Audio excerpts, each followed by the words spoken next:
saw an interview on YouTube, listening to you, Natalia, and Julia, talk about the text.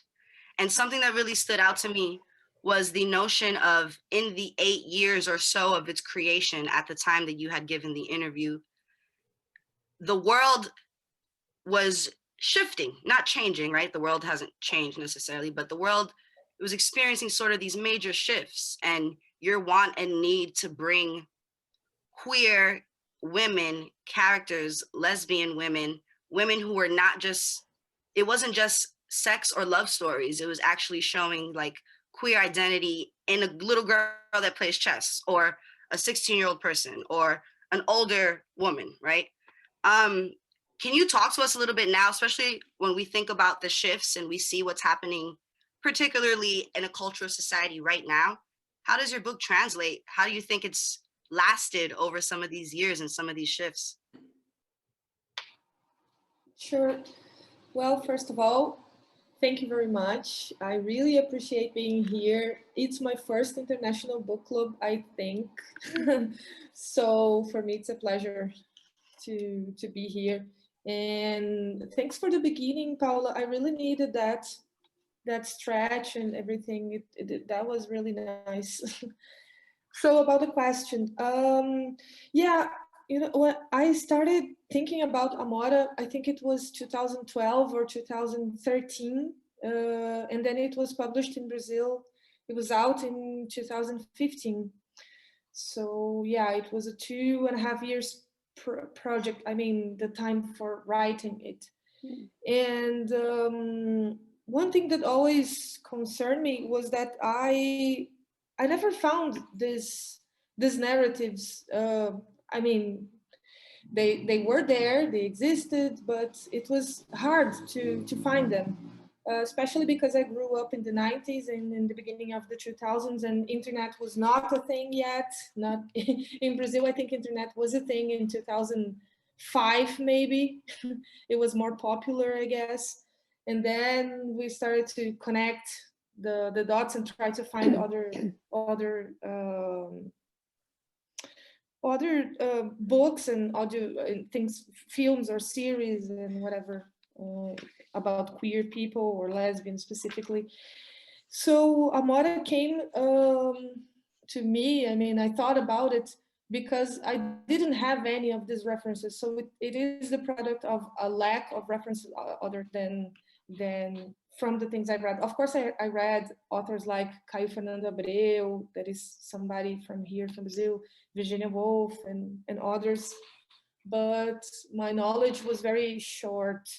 So, and I wanted I wanted the queer factor, the lesbian factor, to be something given.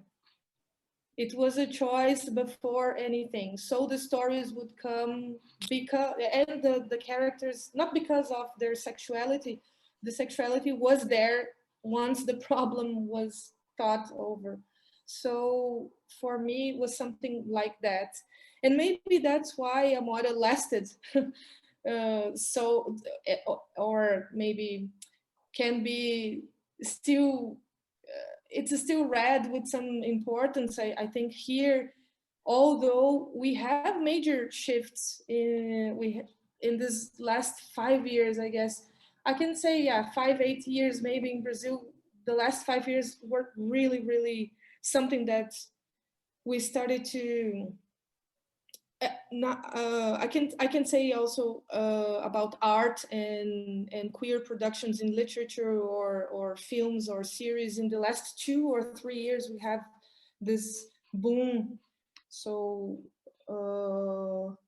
but still the things that are mainstream are still focused on sexuality, or they are very, I don't know, like two white rich women that like each other and they're going to explore their sexualities. It's kind of that is the, so maybe I think Amora is it still matters, maybe because it's not this, because it's other thing. And I say that it still matters because it's something that concerned me, like if the book was going to have a life and it's going well in Brazil, and I feel it's going well also in the United States. So that means something. Maybe it means it's people are reading it the way I wanted to. Although, sorry, I speak a lot. So when you want to No, stop, no, All right. just tell me we to love it. stop. No, we love it. I'm so sorry. Okay. No, it's okay. This is the perfect place for that. I actually wanted to give you the opportunity to speak more because I wanted to open up for our group. You know, we've had questions this whole time. We facilitated questions last week. Anyone can just popcorn in and feel free to ask Okay. your question. Also, let's not, I don't want to be a third grade teacher and pull out the list, but I have it and I'll, we're really, really excited that you're here. So please keep on going. Whoever's ready. I'll start. One of the things that I noticed in the book, and my question is, was it intentional that you spanned all the generations? So we looked at older lesbians, grandmas who were lesbians. We looked at adolescents who were lesbians.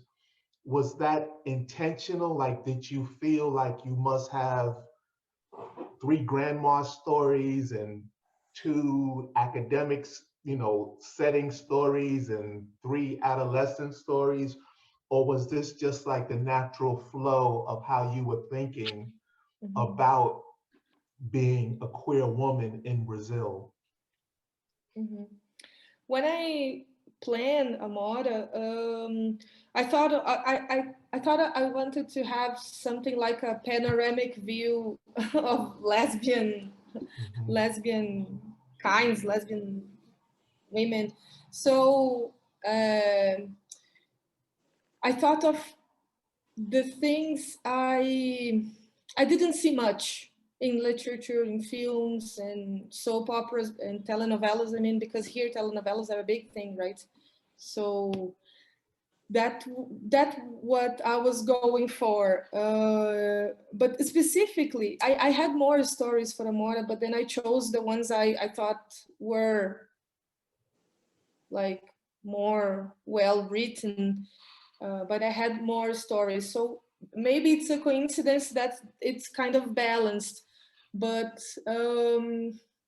I really wanted to have older women because older women are usually have their sexuality erased or something like that. We don't usually see or saw this kind of approach when I mean, in arts, right? When we talk about older women, I also, this was something very present in my life. These older couples that were referred as aunties, and we clearly knew that one of the aunties was not a real, I mean, family member. So I wanted to talk about that. I wanted to also to talk about this option. For example, in the Aunties short story, the two girls, they were I don't know how to say, novices, nuns, young nuns, and they Mhm. just ran away from their school, and this was something that used to happen in the small towns around here where I live. So this was something I wanted to talk about, and about the kids' perspective. I thought that is something that interests me a lot when I'm writing, how to have this kids' point of view for the narrative. So Flor was kind of this static experiment to see how could I create these tensions, because I don't know if you know, but machorra, which is the center word from this short story, is a very offensive word, but Mhm. when it's um, pursued by a child, that becomes kind of amusing. I don't know. I wanted to do that, but yeah, it was a concern, as it is a concern for me to always have lesbian characters, or at least queer or bisexual women characters in my literature. So Not Natalia and Miriam just posted that um, one of your short stories was turned into a movie, or is that correct? Am I saying that correct? yeah, it is a So, short yeah. movie. Mhm. So I'm going to give everyone 2 seconds now to copy and paste that link into a different link so that we don't reach the end of our session and you're like, oh no, I don't have it. I missed it.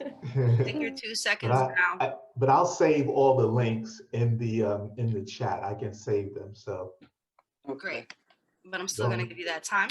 don't lose your mind trying to look at the YouTube video and save it and all that good stuff. Yes, Sarata, we can. Absolutely. Okay. I have a question from the list here, but I'm going to wait for y'all, give you an opportunity. I have a question. The short movie that you just mentioned, was it based on one of these stories that made it into the book Amora? Was it from? Yeah. And which one, ma'am? It's Grandma, Are You a Lesbian? Ah, okay, thank you.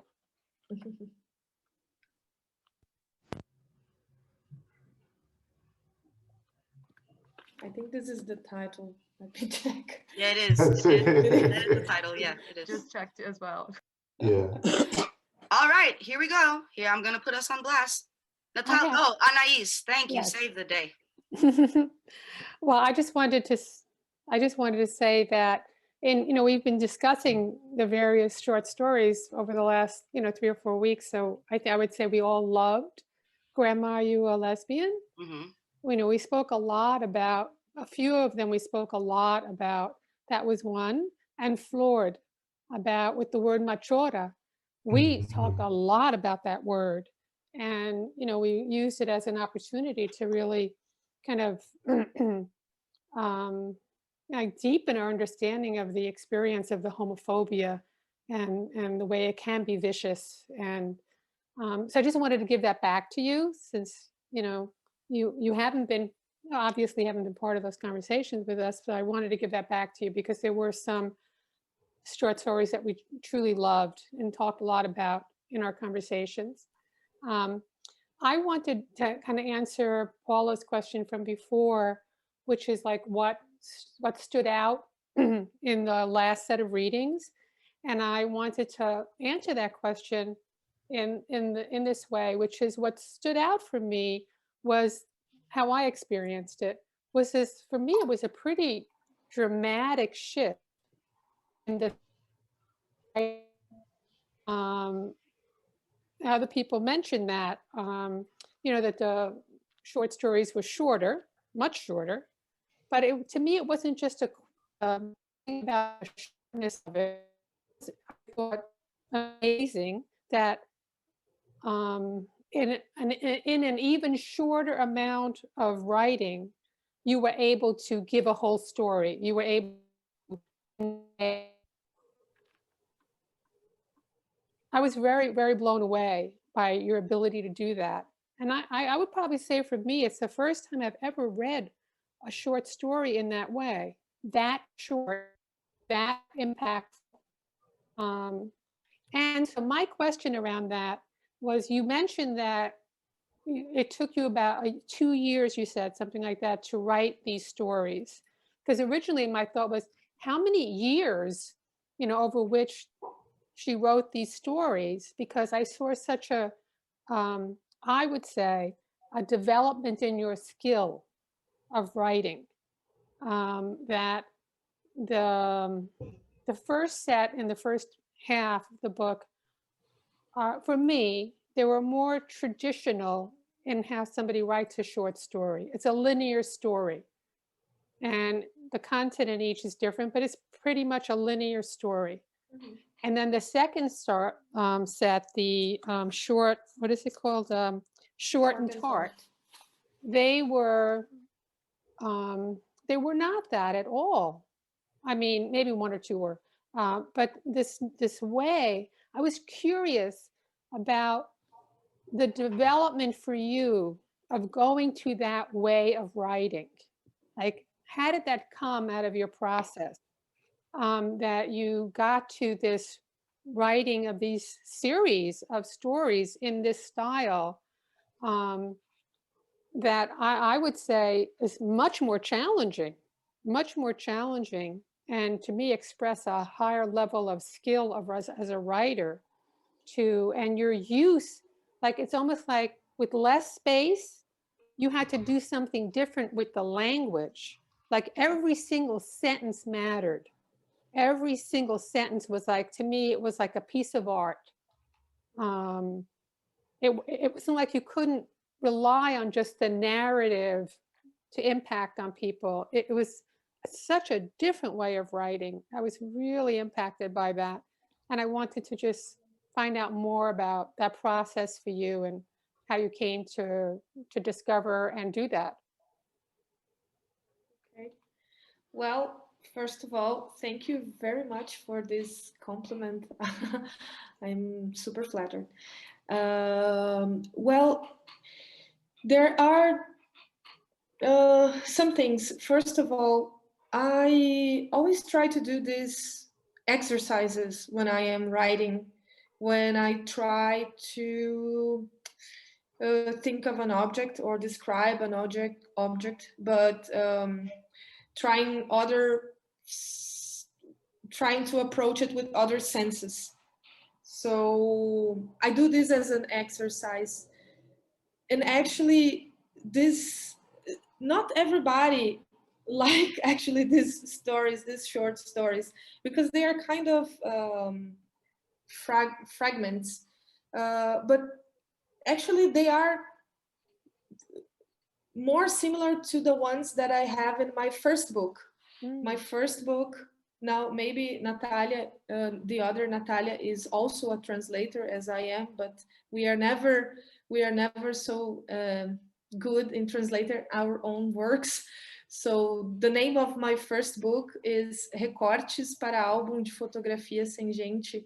Nath, I don't know if you want to try to give a translation for that. So this is challenging, I know. Scraps for a photo book of people. Fotografia sem? Gente. For scraps for a photo book, a people-less photo book, something like that. In the back of the book, yeah, there's a translation. There's a little small blur on you. Cutouts for a photo album without photo people. album without people. Yeah. Yeah, okay, it can be. Yeah, anyway.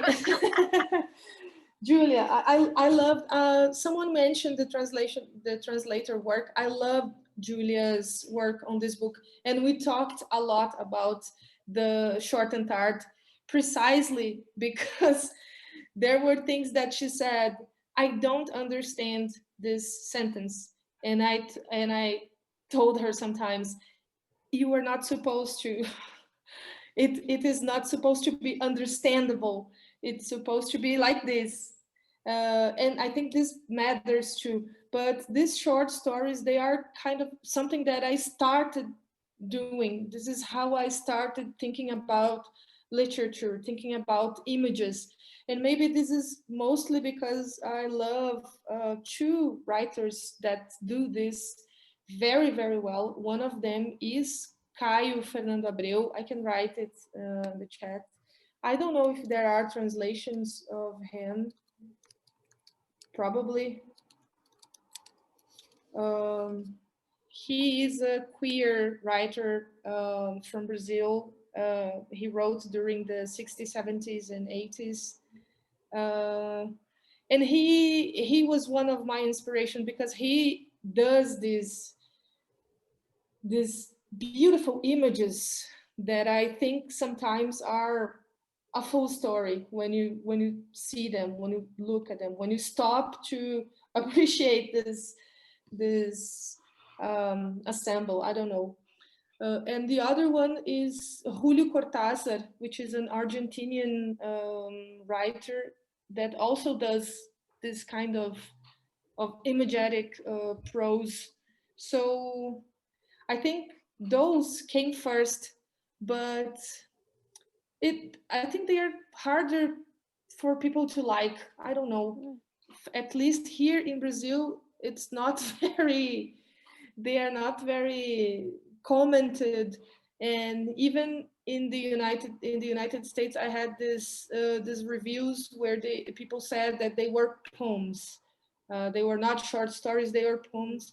I disagree. I think they are short stories. They are very poetic, but they are stories. I mean, there is something, there is, of course, they are not narrative like classically, if you think about the structure, but they are, they tell you something through these images, and that was the important thing for me. So I really appreciate that you like them.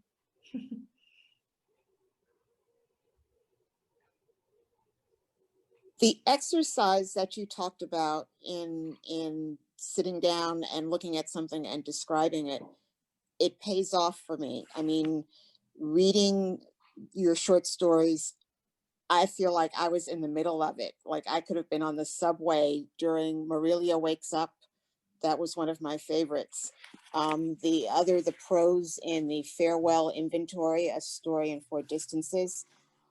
I was blown away with that. You have a way of, it's transformative. You bring the person into the story with you, no matter how short or long it is. And so that exercise, keep doing it because it's working. Thank you. Natalia, a word that came up often when we were meeting around this book is obviously the way that we center sexual identity and understanding here in the United States. So words like queer have very different connotations than words like lesbian, right? And as someone had mentioned before, part of the beautiful notion of reading the book, and maybe this is a romanticized notion as well, like I don't, I will claim that.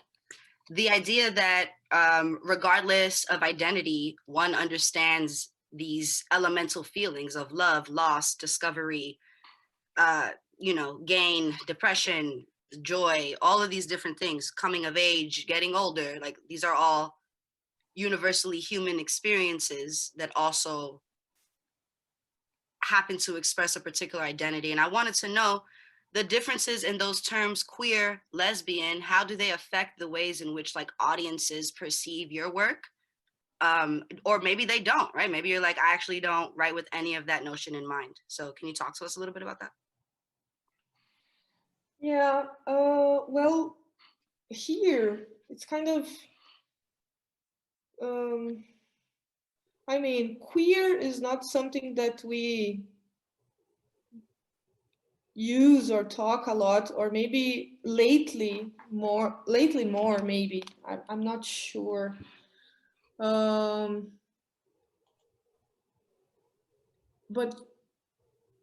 I'm not sure if I understood the question. Now I was thinking and then I just got lost. No, I mean, that's a very simple answer, right? Like we don't use that term queer here. So that's what you're naming. But No. the question itself essentially is like, as a writer of these stories, what is your notion of it? Oh, okay.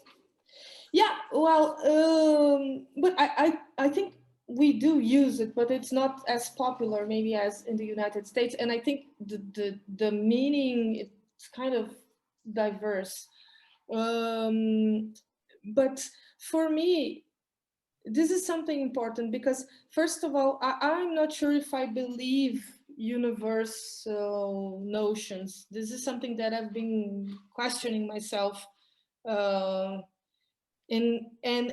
I thought of writing Amora, from Amora on having only lesbian or queer women characters in my literature, that is a choice that obviously is not only political, is also a aesthetic question, because I want to challenge myself. I want to see how can I until where I can tension this concept, and to which extent I can create characters. And I'll tell you two things.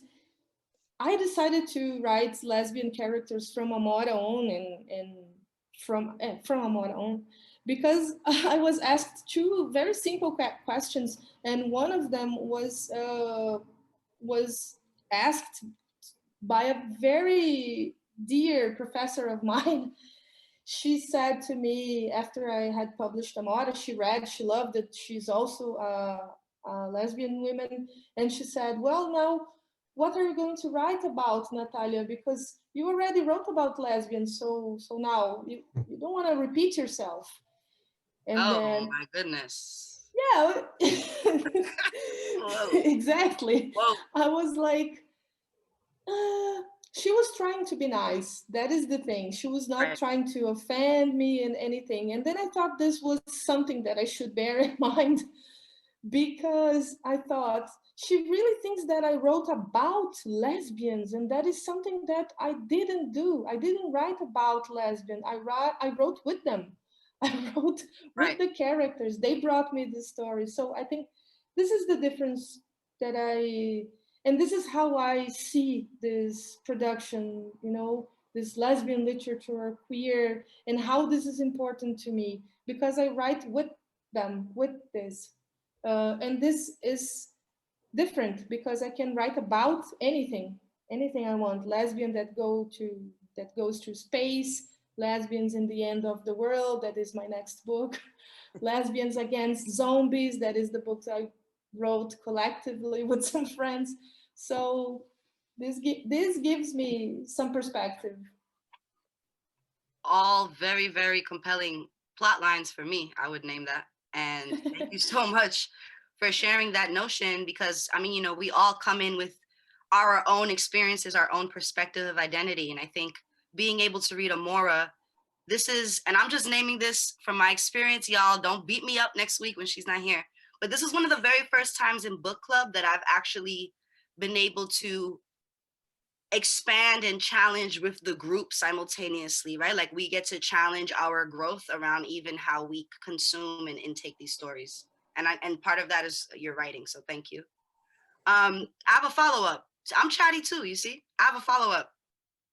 How do Black women or Black femme identity fit into that? Particularly, you know, we are a Black and brown community in the Bronx, and even, you know, digitally, we have other folks who don't necessarily identify as Black or brown in our community, but especially when we met up and we were in person, we were meeting in one of the most serious and now most gentrified parts of New York City in the Bronx, right? So that political understanding of the Black and brown body is how we, Ron, I'm speaking too much for you, but it's almost also how we choose our books, right? Like it's how we decide what are the stories that are going to lead us to our own liberation. So my question for you is, can you talk more about like the Black and brown body in this sense, in the stories you shared with us, and in the political context that we understand Brazil to be in, largely Black anti-sentiment with the notion of Black people existing, right? So can you talk to us a little bit about that? Because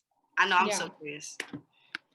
Yeah, I will divide this talk, this lecture, I'm sorry, no, it's not, in two sections. The first one, although Brazil is a very, very diverse country, a very, very diverse country, as you must know, its cultural productions, and especially I can talk about literature, are not as diverse as our country and our people. There is this research done by a scholar named Regina Dal Castanha, and she spent 20 years trying to understand who are the writers in Brazil and what they write about. So she chose like 4 or 5 main publishers in Brazil. And I think she just worked with novels, and she tried to see who were the authors, so, and what these authors wrote about, considering Brazil is so diverse. So the staggering conclusion was that 72% of these authors were men, white, 40, 50 years old, from Rio and São Paulo, which are from this axis. And the characters were the same. They were white, men, middle-aged, from Rio, São Paulo. They were professors or writers or journalists. When there was a women in these books, the percentages were like kind of 24%. They were also secondary. Black women were something like 8%. I don't remember, but it was very shocking. Yeah. This research was between, it was in the early 2000s.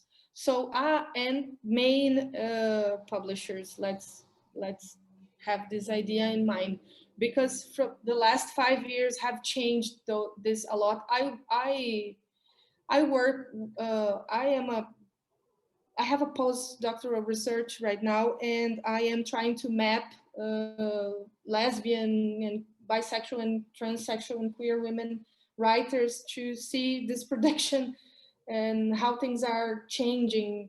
And from 2015, 2018, things really, these characters and authors started to change a lot. But considering this, I had a very naive thought when I wrote Amora, and I had this conversation with one of the most important Black women writers in Brazil, that is Conceição Evaristo. I'm not sure if you put the name in the chat if you can for us. Yeah, sure. I think there are books translated, so let's see. So Natalia and Miriam are saying yes, there are definitely books. Oh, we're lucky, y'all. Okay. So because when I won the Jabuti Prize, that is the one that is mentioned in the book, it is one of the most prestigious prizes in Brazil, and she was one member of the jury. And she said, "Oh, I loved your stories." And she asked me the same thing: "Where are the Black women in your stories? They are not there." And I told her, and this was naive. This was the naive part of me. I told her, "Well, I didn't want to describe anything because whenever we read or see these novels or films or series with lesbian women, they're always thin, they are always white, they are always rich, they are always." So I didn't want to give as much physical characteristics to my characters as psychological. I wanted to focus on that. And she said, "Well, that didn't work." She told me, you have to say, because otherwise the reading is white. People read white. So yeah, I don't have much more to say about that. I think we can, not as for Amora, but I think there are some turning points in the panorama, I think, from what is being published in Brazil now. Even the big publishers, they are now installing diversity committees. And that is nice. That is nice. Companhia das Letras, which is the biggest, publisher in Brazil, now has a diversity committee. So things are kind of changing, and the changing of authors, of course, come with the changing of a conscious. And I think us too. I'm a totally different person from who I was when I first wrote Amora, when I wrote Amora in 2012. So when Conceição Evaristo told me that didn't work, and I said, yeah, it didn't work. I should have done it differently. But then we have this, for example, Tatiana Nascimento, which is a really, really interesting poet and thinker, I can say, in Brazil. She also is an editor, and she won, I don't know how to say that, edital, Nath, if you can help me. You want like a grant, public grant? Okay. Yeah, to publish 50 queer writers, black, mostly were black, like, and women, LGBTQ. So when I map this production, so when we see the map and we see 50 of those coming to be read, this changes perspective, this changes color, this changes a lot of things when of what we read and what we have to read, actually, what we have accessible to read. Right. And creating more option for that. Thank you. Yeah. I appreciate your answer. Very transparent, very honest. So basically this literature is emerging, is evolving. Yeah. Yeah, I would say so. I thought the Amora stories were very refreshing. I had read a lot of LGBTQ literature and queer literature in the early 80s and 90s, and so much of it was so violent. And most of it was from the viewpoint of men, white men. So I thought that your story centered your lesbian characters in a much larger world, and they weren't stories where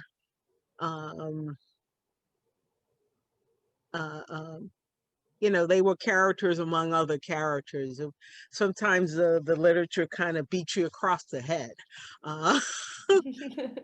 And I thought they were refreshing because they were a departure from the large scale violence of the previous generation. And they just put the characters in the world, in different environments, in different communities. That's all I'll say. This is, thank you very much. It was Jacqueline that was speaking. Yes. Yeah. Yes. Thank you very much, Jacqueline, for that, because this is something that I always that for me is very important, to put the characters in the world. This is something, the literature I try to write is about being in the world. So thank you very much for your comment. That is very important to me. Yeah, and thank you for your work. Really lovely work. And as for the violence, these were some of the references I had, and here we have a very important writer, that is Cassandra Rios. She, during the 50s, 60s, and 70s, no, 60s, 70s, and 80s, she published around 50 books, and all of them were the stories were centered, like, had lesbian characters or trans, but they were all really violent or perverse, or so I wanted to kind of run away from this a bit. Sure. Because, yeah, this was something that I also had read. And I think it can be interesting, but anyway, it can be different too. Less traumatic and maybe more an actual understanding, instead of being traumatized after reading a thing. Yeah, definitely. Natalia, you've mentioned a couple of times already with us this evening evening where I'm at, how there are certain notions or concepts that you were like, I need to run away from this, right? Like, I didn't want to introduce or explore those things. Can you talk to us a little bit about your choices around the stories? Did you write these stories as they came?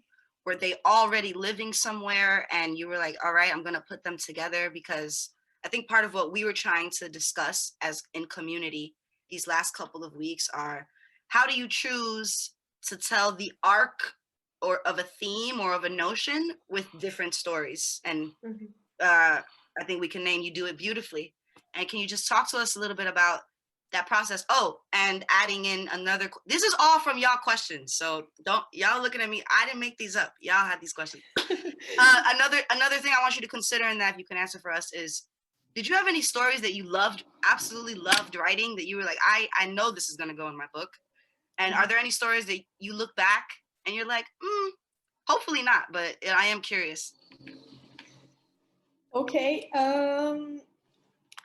I'll start with the where the writing came from and this processes. I think Amora was a very experimental book in the sense that I tried different things, different kinds of narrators, different kinds of structure.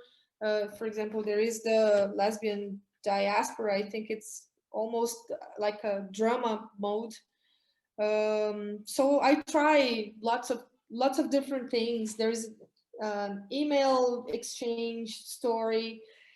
This was something that I wanted to play with. But sometimes it was the form, sometimes it was the character that almost imposed a story. Most of them were things that I heard, or that I heard my friends telling me. And there are, of course, the ones that are very, in a sense, autobiographical, because I say everything there is fiction. Everything in Amora is fiction. But there are some stories that are very autobiographical, or at least that have one particular item or moment that I've been through. And I think this is the beautiful thing of being a writer, that you can actually use the things you've been through and tell them and whatever. Yes, there are short stories that I love. One of my favorites, I think, is Flor. We love I Lord can. too. We really do. Oh, I really like this story. I think it's very strange that I say those things about myself, but I think it's beautiful. And I think it works very well structurally too. The narrator is well built. This kind of things that she tries to remember. So there is this memory effect also. I also like Marília Acorda, but I'm not sure if this Marília wakes up, but I'm not sure if this works well in English. And let me see. There is one that I always think I would have taken. I think it's Bite Your Tongue. It's not very. It's not very remarkable, I guess, but it's a story. Yeah. There Bite was Your Tongue was controversial, right? When we read it last week, because folks were just like, oh, what is this? So it's so interesting that you would name that. yeah. There was a story, and I also listened to the audio book, so I don't remember the title offhand, but where you put the main character in a life-threatening accident, and that's how her husband and family find out that she is a queer woman. And I wonder, was there any thought given to putting her in a life-threatening accident in order for her family to find out that she's queer? It almost connects to Jacqueline's point of there not being violence in the book, because stereotypically, families usually find out, like, say, after some queer bashing or outing of that character, then suddenly the family of that person is faced with this person that they knew all their lives, but they never really knew, because they have this kind of quote unquote secret life. And I just wonder if you gave any thought to not putting the main character in an accident in order to reveal her sexual identity. And forgive me for not remembering the name of the short story. It is, I think it is Como Te Extraño Clara. Yeah. It's the girl that takes Spanish classes. Well, this was my main interest in this story, was to try to give a new clothing, maybe a new coat for an old story where a professor, I mean, when a student falls in love with a professor, but these stories are usually told by men, older men with a very silly maybe student, and this is not the case, because the silly person here is the professor. So that was something that I wanted to, and the accident was because I wanted her to be in a state of fragility, maybe. That was what I thought. Yeah, but I try to be. It's kind. There is something fun about it, because in the end, that when her son, because there is a tension, of course, with her and her husband. But when her son gets to know about the matter and talks about it, he's not worried. He's just, oh, can I post that on Facebook? So it's not relevant for him. It's just like, where are you going to live? Are you going to be together? It was more this that I wanted to, and at the same time, she was in a position that she realizes, I'm not sure if I want this relationship. In the end, she was like, oh, she's really young. I'm not sure if I want this relationship. But yeah, these were my concerns, and I wanted the aesthetically the narrative to be in this kind of dreamy atmosphere that I really used in other stories, like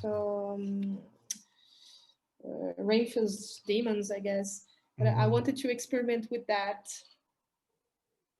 Yeah, so. I have a follow-up question. Sure. Just to the stories. Hey, so I wanted to ask about oh, go ahead, Ron. No, you go ahead, Steph. I wanted to ask around your stories around with characters with disabilities, and your choice around including stories with characters, lesbian characters that are disabled, and your decision around, writing, I believe it was Catch the Heart Red-Handed and Amora, the actual, title of the book. So I wanted to just learn more about your background with that. Is there, I don't know, are you involved in any sort of like movements for people with disabilities, or is this something that you just felt like needed to be represented when it comes to talking about lesbian sexuality in literature? Definitely, I really miss this point of view when we are talking about complexifying lesbian characters, because they are usually sexuality centered, and it's a kind of a taboo when you involve health problems or disabilities. When we talk about sexuality, it's kind of, this annoys me. So I wanted to do that.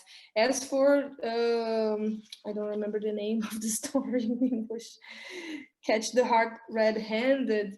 I lived most of my life with a heart problem, so that was pretty much me there, trying to deal with this health condition that in a certain way shaped my adolescence and my young when I am a young adult, but now.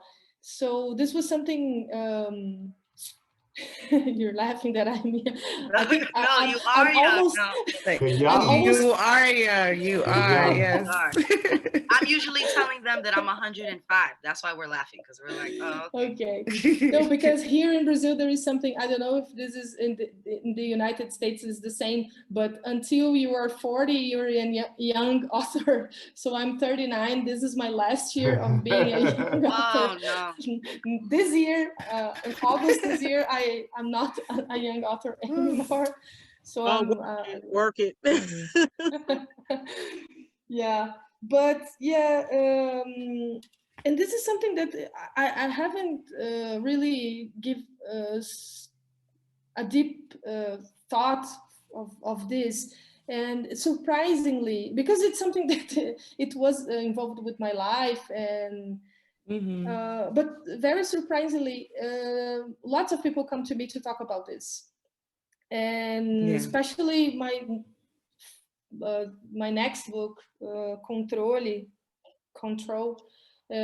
It is about someone who has epilepsy. It's a girl that has epilepsy. She's queer. It's a coming of age novel, and anyway, it's nice to have this kind of let's say complexity when we talk about queer characters. Sorry, I have to plug in my computer. No, not at all. I'll be in the dark for some moments. Wow, time flies when the author is with us, folks. We have 15 minutes left. I know you never heard of that one before. Time flies when the author is with you. 15 minutes left as a group, and I wanted to make sure we also had time for Natalia to read to us. But prior to that, Natalia, I'm going to ask you something that may be different and new for you. Since this is one of your first international book club experiences digitally, I was wondering if you had any questions for us, the good old people in the Bronx and beyond. Anything that you're wondering about as we consume your work or as we read, anything you want to know about us? I do. Do you think this book is in certain way anachronical? I'm not sure about the how should I say that? I mean, because here when the younger readers get to read Amora, they have some complaints about it. I've already heard that it was a very heteronormative book that was kind of shocking to me, but sometimes I think about that. Is this still relevant, and is this relevant out there? So yeah, this I'm is going my to let the question. book club members answer, but I'll name that also in those notions with younger people. This is a great experience where we've had, I think myself and Journey are probably the youngest people at this book club. You know what I mean? Oh, no, So, she didn't. No, she didn't. yes, right after saying I've been old for so long. No, but understanding that you know, speaking for ways generationally in which this new generation may seem something as heteronormative. And we've had people in our community share with us, like, that's the first time I ever saw something or someone like me in that way. So I just want to name for you that while those notions may or may not be true for the youth, they always balance out, right? Because of age and perspective. But let me quiet it up. Roop, what do we think? Anyone want to answer the question? Basically asking, does this book maintain a sense of belonging to this time, maybe this era, right? You know what I thought was a little, and I would not use the word heteronormative, but the fact that many of the stories revolved around the academy, where they were students or teachers, or somehow related to the academy, and that felt very much like how intelligent writers write in intelligence into their stories in a passive way, like they'll make the characters professors or students. And that's the one thing I did. If there is a theme throughout the book, that's the one thing that I did notice, that they could be university students or what we would call public K through 12 grade students, or they were professors. And I was wondering, I know you are a professor, but did you give that any thought, or at least you are pursuing degrees in higher education? Did you give any thought to that there was like a preponderance of just settings around the academy or education? I've been thinking about that, because this is something that came up lately, from other people also asked me that. And I think it's, well, first of all, university in Brazil is something really complex. And I think that it became more important and more accessible in the during the from 2005, let's say, until 2015. This 10 years we had this massive experience of every kind of people going to the university and getting a degree and studying, having formal education. This also changed a lot the scenery of Brazil, and who are the people who are in the universities now and thinking. And maybe that was important to me, because I was one of these people that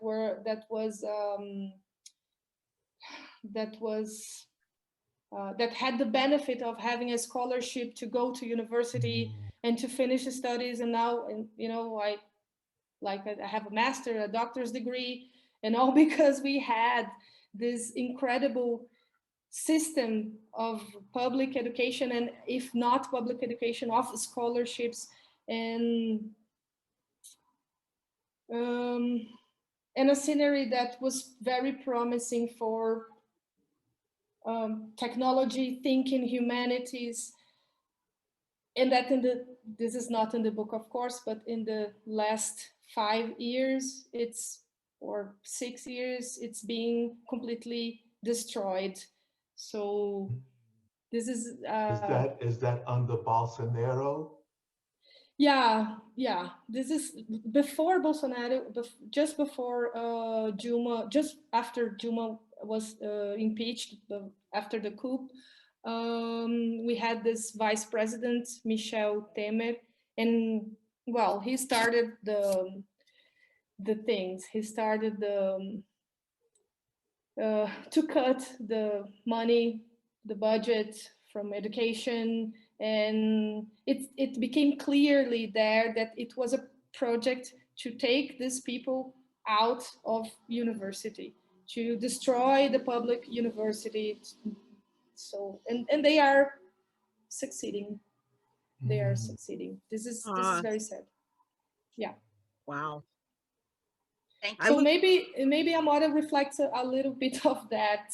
Maybe that's why I have so many characters that are involved with university in certain way. It's not that it's something elitist. It's something that was important here during this period. I can see it now. I can see why it would be important when you put it Yeah. in that context. Absolutely. Speaking to it's an underlying notion of accessibility, right? Like one of those Yeah. other great ways in which I think you layer us in our stories. You're not, someone used this terminology earlier, beating us over the head with the notion. I think that's really, thank you for sharing that, because you already know, or maybe you don't know, but I'm sure you know, that here in the United States, that notion of academia then carries its own other identity and the other pretenses. And sometimes it shapes how then, is this realistic that this academic character would do this, or that? So thank you for excuse me, clarifying that for us, because that was a great question, Ron. Yeah. We have wanted to. I was going to respond to the heteronormativity question. Yep, we have I just 8 wanted to minutes left. respond to Folks. that. The only story. I just want to give us a reminder that we have 8 Yeah. minutes left, and we're gonna have We got 2 time. questions after Stephanie. Okay, cool. Just to answer your question, Natalia, the heteronormativity critique, the only time I could see it is just, and I think the only critique that would be close to that is just the conversation around marriage and gay marriage. Just, you know, just marriage being something that is heteronormative, period. And it is a construct that is related to Christianity and, you know, colonialism and everything like that. And just kind of, and that's, I think, a greater critique of like the gay liberal movement in general, I would say, within the US context, is like this drive and this desire, and what we see as like as someone who's a queer person in the community who doesn't believe in marriage, who sees like marriage as like, wow, the biggest win ever till this day, you know what I mean? And like love is love, and like all of that is like super heteronormative, I would say, for sure.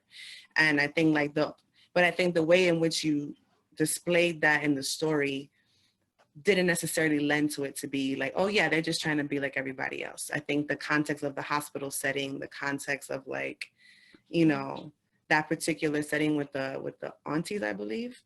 Yeah. And there was a few other sections, but I would think that's like the only piece. But I wouldn't go in so far as to say that the entire text, you know, would be heteronormative, just to say that.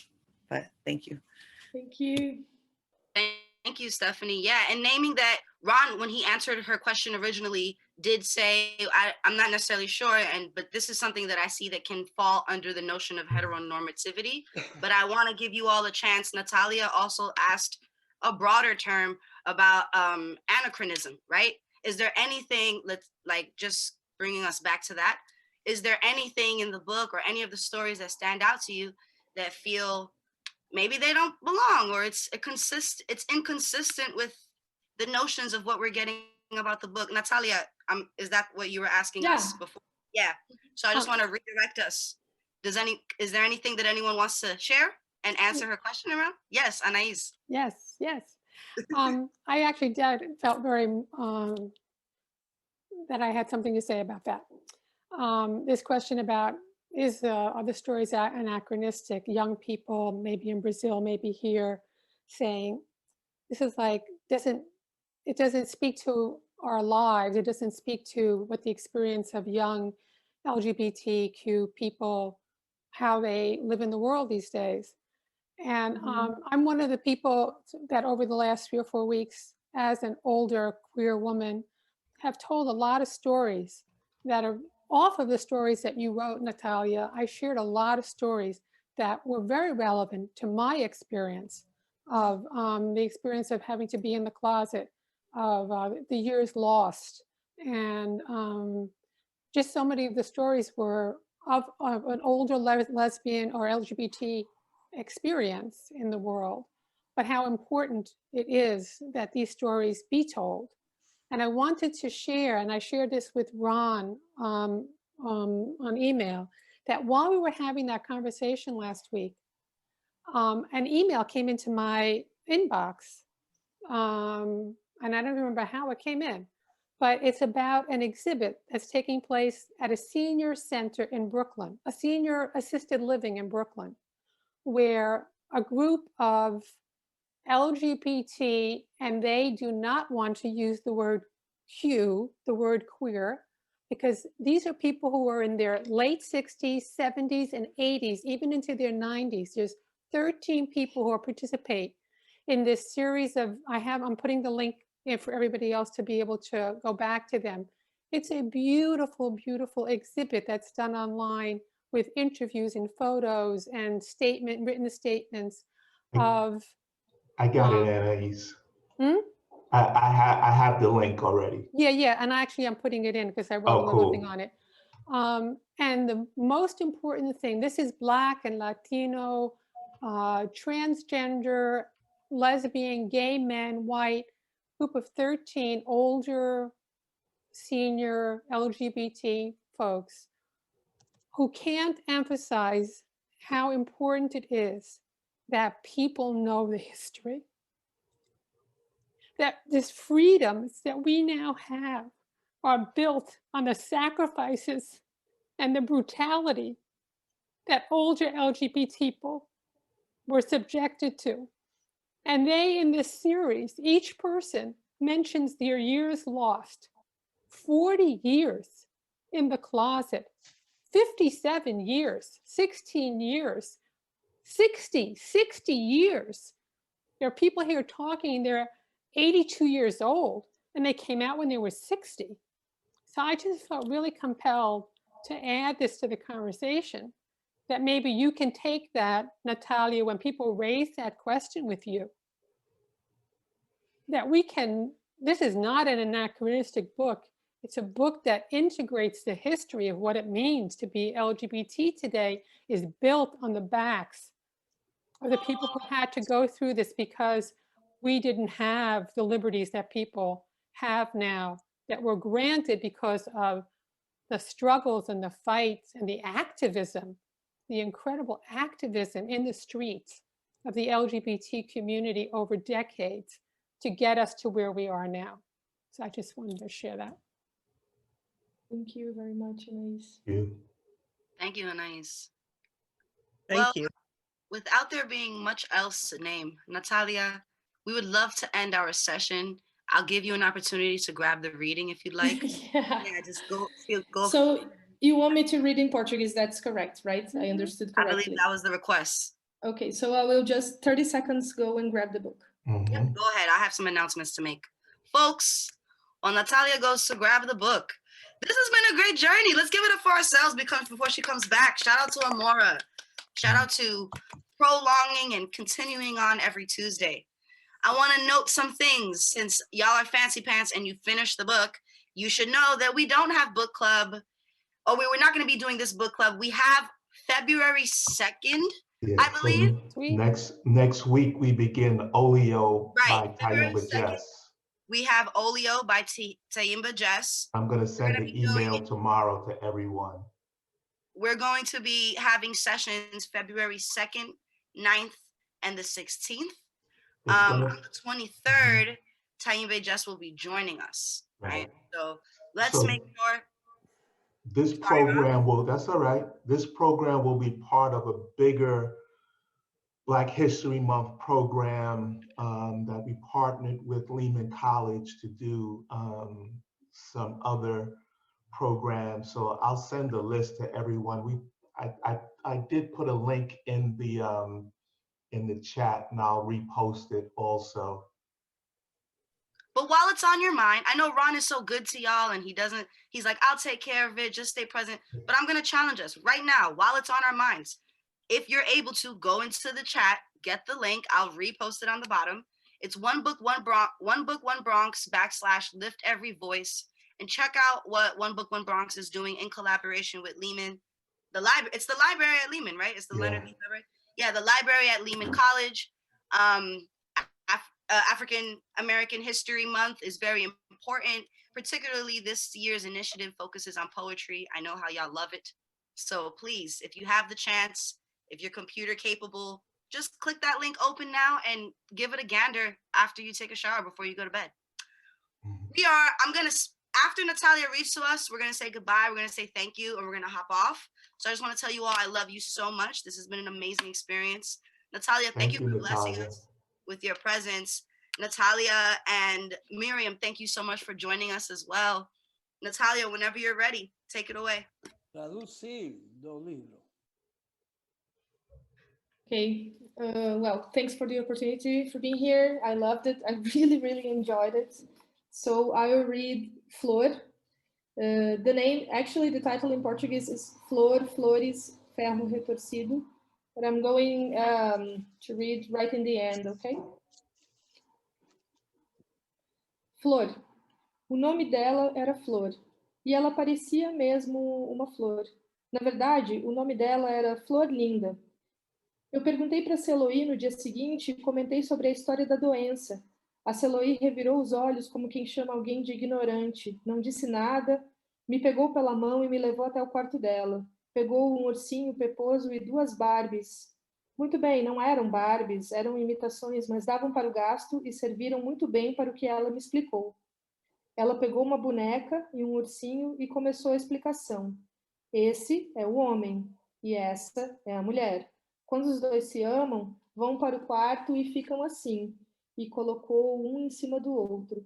Teu pai e a tua mãe fazem isso, e é por isso que tu existe e o teu irmão também. Eu sacudi a cabeça e tentei acompanhar o raciocínio. Depois, ela pegou as 2 bonecas e fez a mesma coisa, e disse que tinha gente que fazia daquele jeito. Isso é machorra, mas é feio falar isso, meu pai disse. O seu Kuntz era um homem bem quieto, mas sabia dar atenção às pessoas. Ele e a Flor eram amigos. Seguida eu os via tomando chimarrão no pátio dela ou na frente da vendinha. Até pensei que eles fossem namorados e perguntei para Celoí. Ela me deu um sopapo e, irritada, quis saber se eu não tinha aprendido nada com a explicação das bonecas. O fato é que bonecas eram bonecas, ursos eram ursos e machorras eram machorras. A Celoí tentou de novo. Vamos ver. Por exemplo, tu gosta mais de boneca ou de carrinho? Depende qual boneca e qual carrinho. A Celoí revirou os olhos daquele jeito. Prefere dançar Xuxa ou brincar de pegar? Eu não sabia responder porque tudo dependia e eu não estava entendendo onde ela queria chegar. Tá bem, gosta de rosa ou de azul? Gosto de verde. Meu Deus, essa é a sua última chance. Gosta mais de mim ou do Claudinho? O Claudinho era um guri da rua que a Celoí achava lindo. De ti, é claro, eu respondi. Então tu é machorra, ela falou sem paciência.